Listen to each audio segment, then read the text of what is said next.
Before we get into the specifics of particular instructions, we need to cover instruction fetch and decode.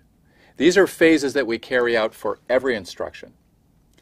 Now within this state diagram, within each bubble, we have a high-level notation for the operations that are carried out within each state. In reality, these translate into the control signals that we have in our microarchitecture diagram. In the first state of instruction fetch, we transfer the PC to the memory address register and we increment the PC. Let's look at this in our microarchitecture diagram. First, the PC is put out on the bus, and that's done by the control unit asserting the gate PC signal and making sure that the other gate signals are 0. Then that gets loaded into the MAR, and we do this by asserting the load signal for that register. At the same time, we increment the PC and we load the new value of the PC, the incremented value, by asserting that load signal for that PC register. Now also we have to control the MUX so that the incremented value passes through and gets loaded into the PC. Now in the second state of instruction fetch, we read the instruction from memory and put it into the MDR register. Now you notice we have this signal R, which you can think of as standing for ready. Our memory may be slower than our processor. It may take several cycles to read an instruction or data. So we have to make sure that the finite state machine doesn't leave this state until the memory is ready, meaning the memory has done the operation, has fetched the instruction and put it into MDR. So the finite state machine will stay in this state potentially for multiple cycles depending on the speed of our memory.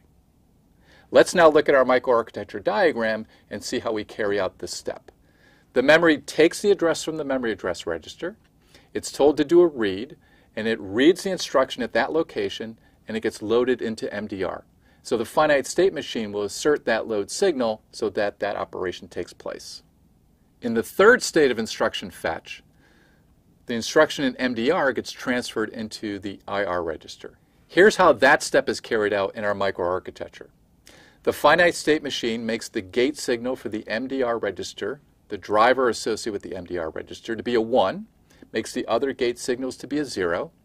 That allows the instruction in MDR to be put onto the bus, and then the load signal for the IR register is also a 1, so that that instruction gets placed into IR.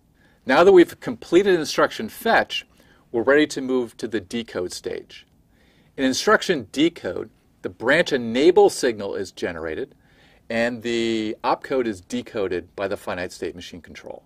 Here's the instruction decode step in our LC3 microarchitecture. We take the 3 condition codes, as well as bits 11 through 9 from the instruction register, and use those to generate the branch enable signal. We also send the opcode to the finite state machine control so that it can be decoded. Now that we've covered fetch and decode, we're ready to look at specific instruction examples.